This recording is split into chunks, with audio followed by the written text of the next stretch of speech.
For minutes before the most famous landing in human history, a small warning light flickered on inside a spacecraft descending toward the surface of the moon. Two men stood harnessed at the controls, watching numbers count down toward a piece of ground no human being had ever touched.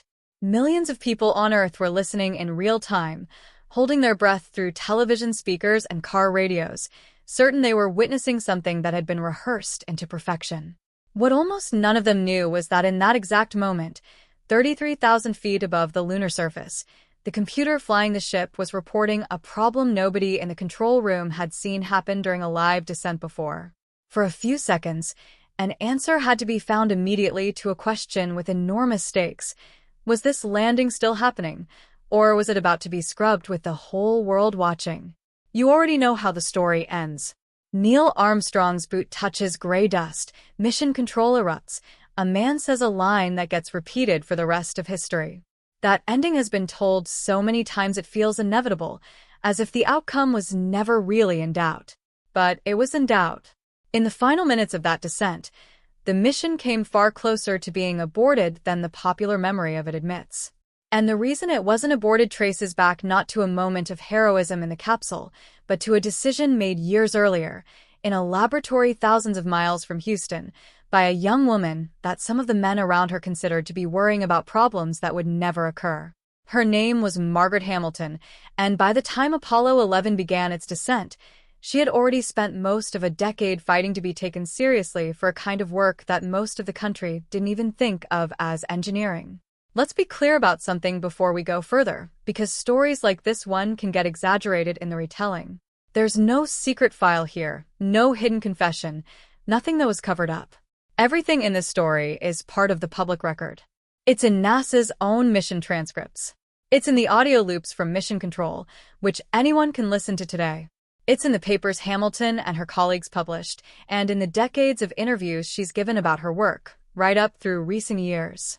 It's even physically preserved in the source code itself, which was printed out, bound, and photographed, including in a now famous picture of a young Hamilton standing beside a stack of listings taller than she is. The story isn't hidden. It's just rarely told, because the part of Apollo 11 that mattered most in its final minutes wasn't a piece of hardware you could photograph. It was invisible. It was code.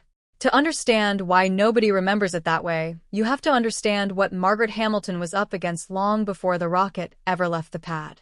She was born in Indiana in 1936, and she came into the space program sideways, not through rocketry, but through mathematics. She studied math with a minor in philosophy, and before there was an Apollo program to speak of, she was writing programs to predict weather patterns and later, software for a Cold War-era air defense system designed to spot incoming aircraft. That early work taught her something that would define the rest of her career. She learned firsthand what it feels like when a program breaks in the middle of doing something that actually matters. She learned how one small, unexpected input could tip an entire system into failure. And she carried that lesson with her in 1963 when she joined the instrumentation laboratory at MIT and eventually rose to lead the team responsible for writing the onboard flight software for the Apollo spacecraft, the code that would fly astronauts to the moon and, if everything worked, bring them back down onto its surface. This was not a comfortable job with generous margins for error. The deadline wasn't set by a product cycle, it was set by a president's promise to put a man on the moon before the end of the decade. And the computer Hamilton's team was writing for was, by any modern standard, almost absurdly limited. Its memory was measured in a few tens of thousands of words, not the billions your phone carries around today. The permanent core of the program, the part that couldn't be changed once it was built, wasn't stored the way software is stored now. It was physically woven by hand. Teams of workers, many of them former textile employees, threaded fine copper wire through or around tiny magnetic rings, a process everyone on the project called rope memory. A wire passed through a ring meant one binary value, a wire passed around it meant the other. Once that rope was woven, the code inside it was fixed. There was no patch, no update, no way to fix a mistake once the spacecraft left the ground. Whatever Hamilton's team sent up had to be right the first time because it was, in the most literal sense possible, sewn into the machine. That alone would have been enough to keep any engineer up at night. But what set Hamilton apart wasn't just her care about getting the code correct. It was her insistence on preparing for the code to be handed situations it was never designed for. Most of the attention and the funding in the space program went to hardware, and it's easy to understand why. Hardware was visible. It was the rocket, the heat shield, the pressure vessel, the parts that could be photographed and that made the ground shake when they fired. Software had no shape and no weight. It didn't even have a widely accepted name yet. The phrase software engineering was something Hamilton herself pushed to legitimize because she wanted the discipline treated with the same seriousness as the physical machinery it was meant to control. Many of her colleagues saw code as something you finished after the real engineering was done. Hamilton believed the opposite. She believed that when everything else had done its job, when the fuel had burned correctly and the engines had fired on schedule, it would be the software alone deciding in the final seconds whether astronauts lived or died. Out of that belief came a philosophy that struck a lot of people at the time as excessive. Don't design a system assuming the world will behave the way the plan says it will. Design it assuming the plan will eventually break down. The standard approach back then was to write software that expected clean inputs and a perfectly executed flight plan, delivered by astronauts who wouldn't make mistakes because they were the most rigorously trained pilots on the planet. Hamilton refused to build on that assumption. She wanted a program that could absorb a wrong command, an unexpected overload, a request that made no sense, and instead of freezing or crashing, it would recognize that something was wrong, figure out what mattered most in that instant, and keep functioning. To her, that wasn't paranoia. It was just realism about how humans behave under pressure. To some of the managers reviewing her requests, it looked like wasted time and wasted memory spent guarding against situations that, they insisted, would simply never happen. One particular afternoon at the lab hardened her conviction into something she was willing to keep fighting for. Hamilton sometimes brought her young daughter with her to work on evenings and weekends, because the deadlines didn't leave much room for a normal home life. During one of those visits, her daughter was playing at the console of a command module simulator, the same type of system astronauts use to rehearse missions, and, the way small children do, she pressed buttons without any understanding of what they meant. In the course of that play, she happened to select a program meant only for use before launch, while the spacecraft was still sitting on the ground. Selecting it mid-simulation wasn't something any real procedure called for, but the computer did exactly what it was told. It loaded the pre-launch program and, in doing so, wiped out the navigation data the simulated flight had been relying on. The simulation collapsed. To almost anyone else, that would have been a funny anecdote, a kid accidentally breaking an enormously expensive machine. Hamilton didn't treat it that way. She looked at what had just happened and saw a real vulnerability sitting inside a system meant to carry people through space. If a child pressing keys at random could erase the data astronauts depended on to know where they were, then so could an exhausted crew member, hands stiff inside a pressurized glove, working from memory after days without proper sleep, reaching for the wrong control at the wrong moment. She wrote the vulnerability up formally, explained exactly how it could occur mid-flight, and requested that a safeguard be built in so the program couldn't be triggered by accident during an actual mission. The request went up the chain, and the answer that came back was no. The reasoning was the same reasoning she'd already heard more than once. These are the most highly trained pilots in the world, and highly trained pilots don't make mistakes like that. It won't happen. So the safeguard wasn't added, and the vulnerability a child had already discovered by accident stayed built into the software as it was. She didn't get to say, "I told you so," for very long, because she didn't get the chance to feel vindicated in a satisfying way at all. The moment came on Christmas Eve of 1968, during Apollo 8, the first crewed mission to leave Earth's orbit entirely and circle the moon. 3 astronauts, farther from home than any human beings had ever traveled, were in lunar orbit when the commander, a veteran pilot named Jim Lovell, worked through a sequence of keystrokes and made essentially the same mistake Hamilton had warned about and been told would never occur. The computer, doing precisely what it had been built to do, loaded the pre-launch program and erased the navigation data that told the crew where they were and which direction they were facing. There is no landmark to reorient by in lunar orbit, no coastline, no road, nothing but a dark sky and a slowly rotating gray world below. The crew had to rebuild their orientation the way sailors did for centuries before computers existed, sighting specific stars through the spacecraft's optics and feeding the angles back into the machine by hand until it could reconstruct where it was. It worked, and the mission continued safely, but it cost time, focus, and a level of tension nobody wanted to repeat 250,000 miles from home. Over the exact keystroke error Hamilton had documented and been dismissed for months earlier. Back on Earth, the response was immediate. The people who had told her that trained astronauts simply wouldn't make that kind of mistake now had to reckon with the fact that one of the most experienced astronauts in the program had just made it. The safeguard that had been rejected as unnecessary was suddenly the most urgent item on the list. What had looked like over-engineering a few months earlier was now understood for what it actually was: an accurate prediction of how people behave when they're tired, focused on a dozen other things, and working in an environment no human had ever operated in before. Apollo 8 had only orbited the moon, though. The far harder problem, landing on it, was still ahead, and a landing wouldn't give anyone the luxury of sitting still and resighting stars if something went wrong. There would be seconds, not minutes, to react.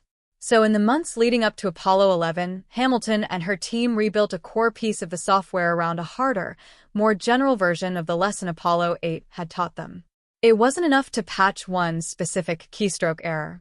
The deeper truth was that the computer would, sooner or later, be asked to do more than it had the capacity to do all at once, flooded with more tasks and more data than it could process in the time available.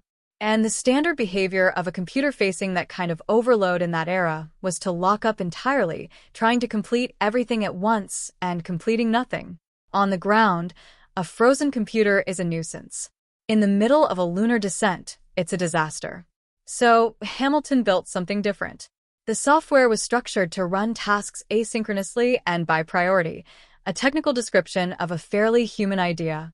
Rather than treating every task as equally important, the system was designed to constantly ask itself which functions mattered most for keeping the astronauts alive, and to protect those functions above everything else. If the computer ever found itself overloaded, it wouldn't try to do everything and fail at all of it.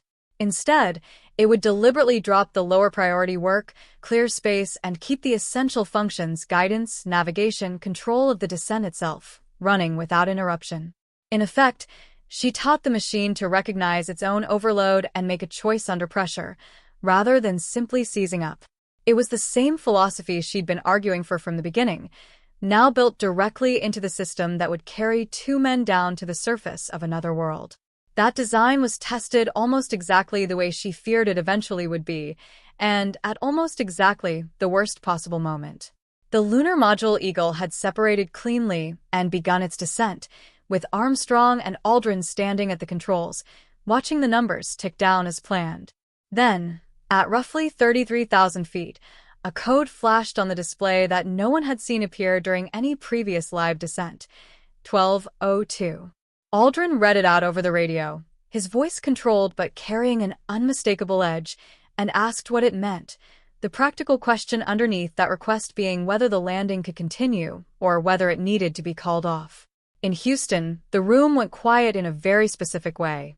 Not panic. These were some of the most disciplined people in the country, but a stillness with real weight behind it, because every second spent figuring out the alarm was a few hundred more feet of altitude burned with no decision made. Flight Director Gene Kranz needed an answer fast, and he turned to his guidance officer, a young controller named Steve Bales, who was in turn getting real-time input from an even younger engineer in a back room, Jack Garman. In the weeks before the mission, largely on his own initiative, Garman had gone through the list of every possible computer alarm code and worked out what each one actually meant and whether it was serious enough to abort over. He recognized 1202 immediately, along with the related 1201 that followed shortly after. These were executive overflow alarms. They meant the computer's task queue was overloaded, precisely the situation Hamilton's team had spent months designing the system to survive. Garman's answer, relayed up through Bales to Krantz, was that as long as the alarms didn't become continuous, the mission was still good to continue. The call went back up to Eagle. Go for landing. The two men in the capsule had no way to know the engineering reasoning behind that single word. They just kept flying on the strength of a decision made years earlier by an engineer who wasn't in the room and whose name wasn't spoken over the radio, even once. The overload itself turned out to have a fairly mundane cause. A switch controlling the rendezvous radar had been left in a position that was feeding the computer a continuous stream of data it didn't actually need during the descent, on top of everything else it was already handling: the landing guidance, the descent radar, crew inputs, and control of the engine lowering them toward the surface. It was simply too much to process in real time, and the software did exactly what it had been built to do. It discarded the lower priority work, protected the functions essential to survival, and kept the landing sequence running without dropping the tasks that actually mattered. The alarms weren't a sign that something had broken. They were the sound of the system working exactly as designed, choosing correctly over and over, under conditions no one could fully rehearse for. And the overload wasn't the only problem in those final minutes. As the computer sorted itself out, Armstrong was looking through the window at a landing site the automated guidance was steering them toward, a crater ringed with boulders large enough to tip the lander over on touchdown. So he took manual control, tilted the craft forward, and began searching for smoother ground while the fuel gauge kept falling. Down in Houston, the callouts came one after another: 60 seconds of fuel remaining, then 30, the kind of numbers that leave almost no room for hesitation before a mandatory abort. With something close to 25 seconds of fuel left, a light on the panel indicated contact. The landing probes had touched the surface, the engine shut down, and the words that followed became some of the most repeated in human history. It's worth sitting with how much actually went wrong during those final minutes, because the popular memory of Apollo 11 tends to smooth all of it away. The computer was overloaded. The intended landing site turned out to be unusable. The fuel margin came down to a handful of seconds. None of that fits the story of a flawless, perfectly executed plan that so often gets told on anniversaries. What actually saved the landing wasn't the absence of failure. It was a system, and the person who insisted on building it, that assumed failure was coming and prepared for exactly the moment when it arrived. Margaret Hamilton later received the Presidential Medal of Freedom for that work, and the fault-tolerant thinking she pioneered eventually made its way into aircraft autopilots, hospital monitoring systems, and other places where software failure isn't an option. None of this was ever hidden. It was sitting in the transcripts and the recorded loops the entire time, waiting for someone to look past the rockets and the boot prints and notice the quiet decision that made the whole thing possible.